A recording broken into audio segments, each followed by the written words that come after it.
Hello everyone, तो आज हम एक्सरसाइज 14 का क्वेश्चन नंबर 25 सॉल्व करने जा रहे हैं। तो देखते हैं क्वेश्चन क्या है। क्वेश्चन है the angle of elevation of an aeroplane from a point on the ground is 45 degree. After flying for 15 seconds the elevation changes to 30 degree. If the aeroplane is flying at a height of 2500 meters, find the speed of the aeroplane। ठीक है, तो इस question में क्या है कि एक aeroplane है। ठीक है, पहले हम ग्राउंड को बनाते हैं। तो मान लेते हैं कि ये मेरा एक हॉरिजॉन्टल ग्राउंड है। ठीक है, और किसी समय पे एक एरोप्लेन उड़ रहा है, तो वो एरोप्लेन का पोजीशन मान लेते हैं कहीं यहां पे है।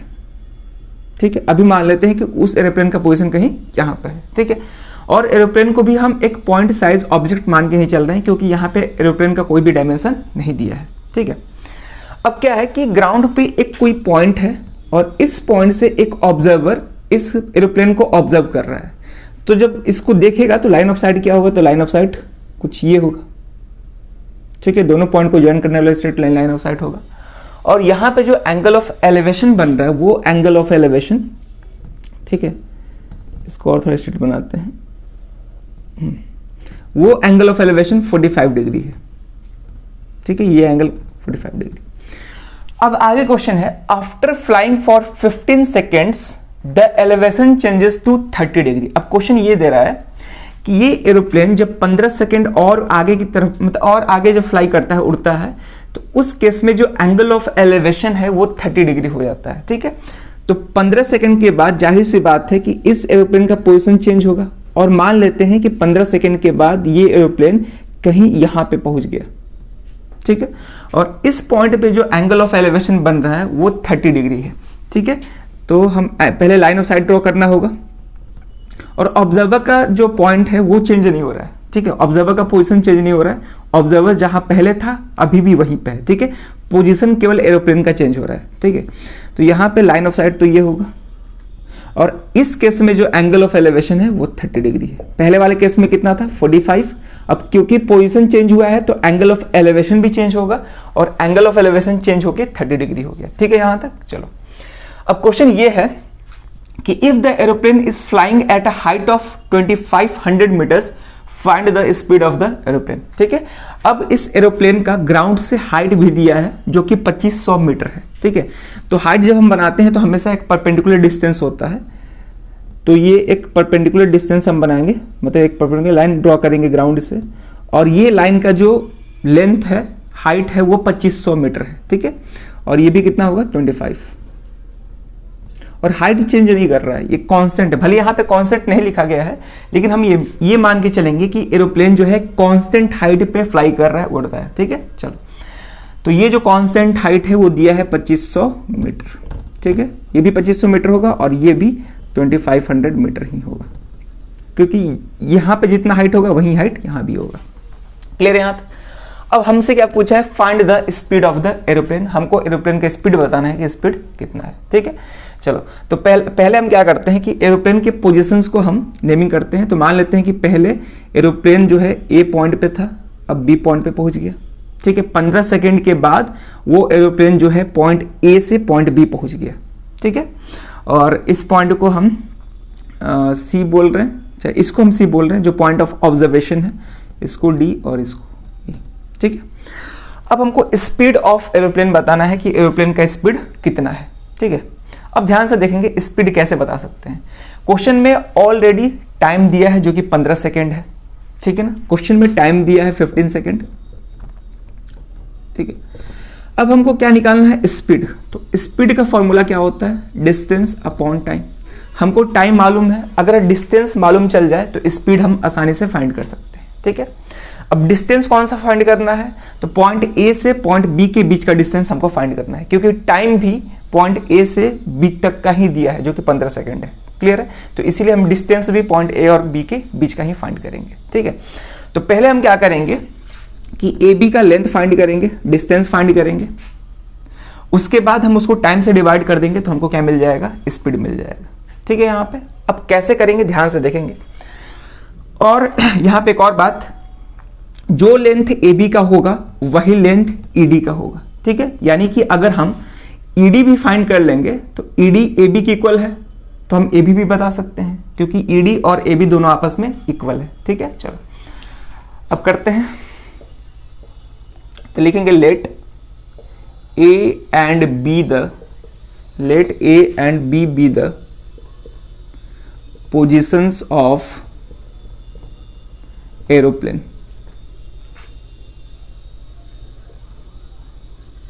ठीक है, हमको क्या क्या मालूम है, एडी और बीई का लेंथ मालूम है। लिखेंगे from figure AD is equal to BE, जो कि किसके इक्वल है, 2500 मीटर के इक्वल है। ठीक है, ये चीज हमको मालूम है और कुछ एंगल्स मालूम है। ठीक है, अब हमको ए बी फाइंड करना है या फिर ए डी भी फाइंड कर देंगे तो हो जाएगा। ठीक है, अब कैसे करेंगे ध्यान से देखेंगे। तो इस फिगर में हमको दो राइट एंगल ट्रायंगल दिख रहा होगा, ट्रायंगल ए डी सी और ट्रायंगल बी ई सी। ठीक है ना, तो दोनों का यूज करके हम डी ई फाइंड करने का कोशिश करेंगे। ठीक है, अभी हम बता रहे हैं कि कैसे डी, देखिए ए बी हम डायरेक्टली फाइंड नहीं कर सकते, हम आसानी से ई डी फाइंड कर सकते हैं। ठीक है ना, दोनों ट्रायंगल का यूज करके, इस छोटे वाले ट्रायंगल का यूज करके और इस बड़े वाले ट्रायंगल का यूज करके हम ईडी फाइंड कर सकते हैं, ए बी नहीं फाइंड कर सकते हैं। ऐसा इसलिए क्योंकि ये जो ए बी साइड है वो किसी भी ट्रायंगल में इंक्लूड नहीं हो रहा है। जो भी हम ट्रायंगल यहाँ पे कंसिडर कर रहे हैं उस ट्रायंगल में ए बी इंक्लूड नहीं हो पा रहा है। कैसे देखेंगे ध्यान से, अगर हम ये वाला ट्रायंगल लेते हैं, ट्रायंगल ए डी सी, तो इसमें भी ए बी इंक्लूड नहीं हो रहा है। अगर हम बड़े वाले ट्रायंगल लेते हैं, ट्रायंगल बी ई सी, इसमें भी ए बी इंक्लूड नहीं हो रहा है, तो हम डायरेक्टली ए बी फाइंड नहीं कर सकते। हम क्या करेंगे, ई डी फाइंड कर सकते हैं, क्योंकि ई डी इस फिगर में आ रहा है, ई डी फाइंड कर लेंगे, और ई डी क्योंकि ए बी की इक्वल है तो वहां से ए बी भी मिल जाएगा। ठीक है, चलो तो हम यहां पे क्या करेंगे, ई डी फाइंड करेंगे। अब ई डी कैसे फाइंड करेंगे, ध्यान से देखेंगे। ई डी को हम देखेंगे, यहां पे ई डी को हम ई सी, ये पूरा ई सी है, ई सी माइनस सी डी लिख सकते हैं। ईडी को हम क्या करेंगे, ईसी माइनस सी डी ले सकते हैं। ठीक है, अब ईसी का लेंथ निकाल सकते हैं बड़े वाले ट्रायंगल का यूज करके, और छोटे वाले ट्रायंगल का यूज करके हम सी डी निकाल लेंगे, और जब दोनों को सब्ट्रैक्ट करेंगे तो हमको क्या मिल जाएगा, ईडी मिल जाएगा। ठीक है ना, तो हम क्या करेंगे, दोनों ट्रायंगल का यूज करके पहले ईसी का लेंथ, मतलब सी डी का लेंथ निकालेंगे, उसके बाद ईसी का, और दोनों को सब्ट्रैक्ट कर देंगे तो हमको ईडी निकल जाएगा। ठीक है, चलो, क्योंकि डायरेक्टली ईडी नहीं निकल पाएगा। अब देखते हैं तो पहले मान लेते हैं हम छोटे वाले ट्रायंगल लेते हैं, तो लिखेंगे now in right triangle ADC। ठीक है, अब यहां पे थीटा क्या है, इस छोटे वाले ट्रायंगल में थीटा 45 डिग्री है, देख पा रहे होंगे ये 45 डिग्री। ठीक है, और यहां पे क्या मालूम है, तो ये AD परपेंडिकुलर है जिसका लेंथ मालूम है, और CD फाइंड करना है जो कि बेस है। ठीक है, tan या cot दोनों में से किसी का यूज कर सकते हैं। ठीक है, तो tan 45 degree is equal to perpendicular जो कि AD है divide by CD। tan 45 degree का वैल्यू 1 होता है, AD कितना दिया है 2500 डिवाइड बाई CD। ठीक है, तो क्रॉस मल्टीप्लाई करेंगे तो CD आ जाएगा मेरा 2500 मीटर। CD मालूम चल गया। अब हमको क्या मालूम करना होगा, EC। अब EC कैसे मिल सकता है, बड़े वाले ट्रायंगल को कंसिडर करेंगे तो लिखेंगे इन राइट ट्रायंगल BEC।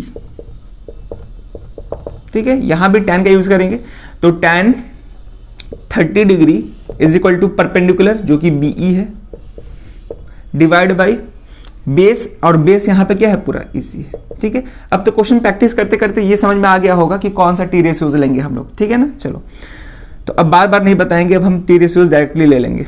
अब tan 30 डिग्री का वैल्यू क्या होता है, 1/√3 इज इक्वल टू, यहां पे परपेंडिकुलर जो कि BE है इसका लेंथ है 2500 डिवाइड बाई EC तो फाइंड करना है।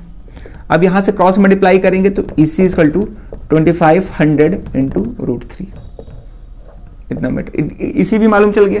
अब हम ED आसानी से निकाल सकते हैं। ठीक है, तो therefore ED is equal to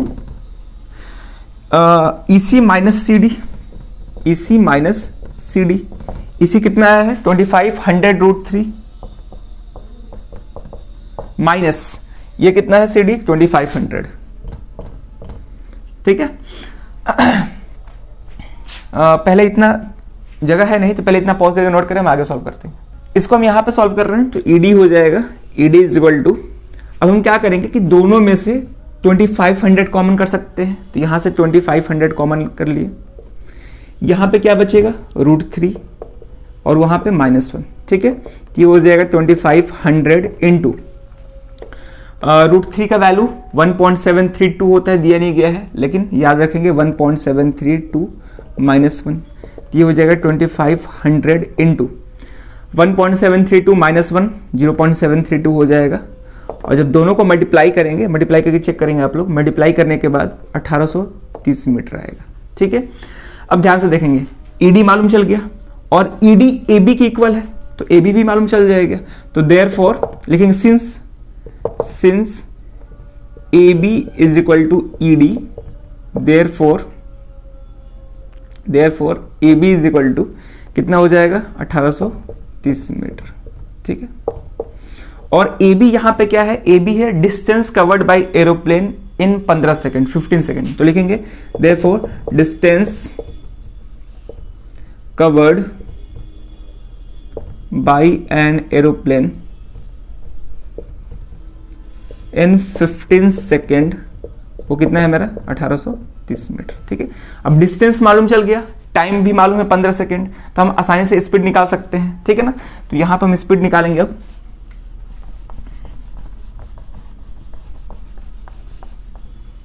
ठीक है।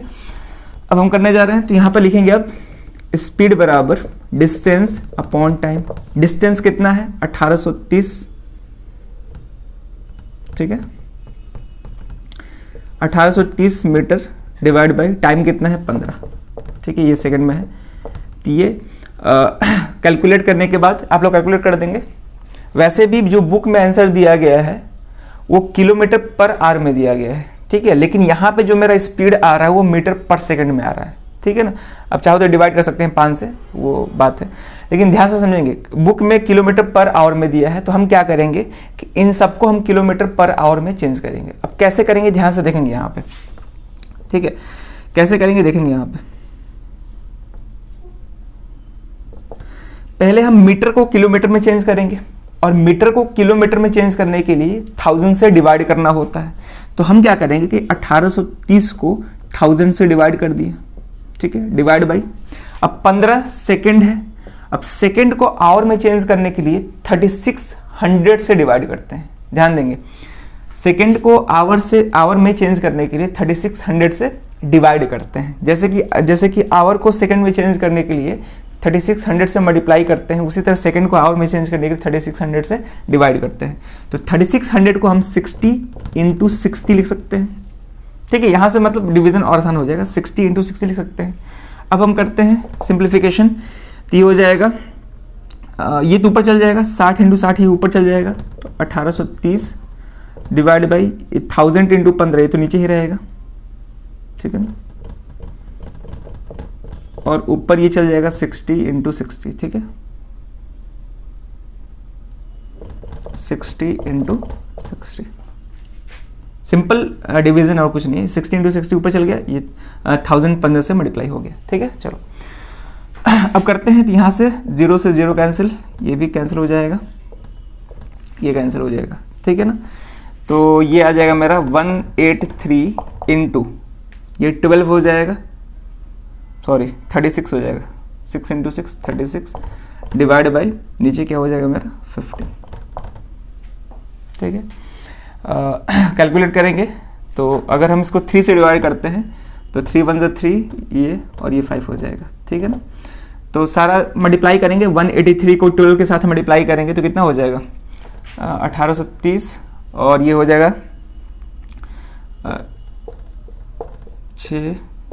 336, ठीक, 6 हो जाएगा, हाँ 3 ये 6 हो जाएगा, ये 9, ये हो जाएगा 8 + 3 11 कैरी ओवर 1 3 2, यानी कि 2196 डिवाइड बाई 5, ठीक है। अगर हम इस पूरे को 5 से डिवाइड करते हैं, यहां पर हम लिख रहे हैं, ठीक है,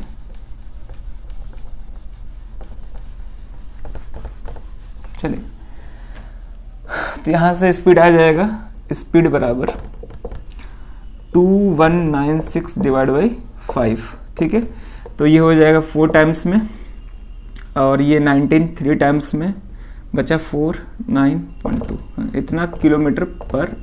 ठीक है, तो स्पीड जो है बुक में किलोमीटर पर आवर में दिया था, इसीलिए हम यहाँ पे मीटर और सेकंड को किलोमीटर और पर आवर में चेंज कर दिए। ठीक है, तो लिख सकते हैं लास्ट में therefore speed of the aeroplane, therefore speed of the aeroplane is equal to 439.2 kilometre per hour, ये आंसर होगा। ठीक है, तो ऐसे इस क्वेश्चन को सॉल्व करना था। बढ़िया क्वेश्चन था ये, क्वेश्चन में एग्जांपल्स में भी सॉल्व कर चुके हैं। ठीक है ना, एक नहीं दो तीन क्वेश्चन सॉल्व किए एरोप्लेन पे बेस्ट क्वेश्चन। ठीक है, तो आप चाहो तो उसको भी आप जाके देख सकते हो, उसमें 3-4 क्वेश्चन है एरोप्लेन पे। ठीक है, चलिए, तो ऐसे ही इस क्वेश्चन को सॉल्व करना था। बढ़िया क्वेश्चन है ये, एग्जाम में आ सकता है, अभी तक पूछा नहीं, हो सके पूछा भी होगा। ठीक है, हम उतना रिसर्च नहीं किया इस पर, लेकिन आने वाले एग्जाम्स में ये पूछ सकता है। चलिए, तो क्वेश्चन को प्रैक्टिस करते रहिए। इस वीडियो में ही ये क्वेश्चन रहेगा। अब मिलते हैं नेक्स्ट वीडियो में नए क्वेश्चन के साथ। Thank you.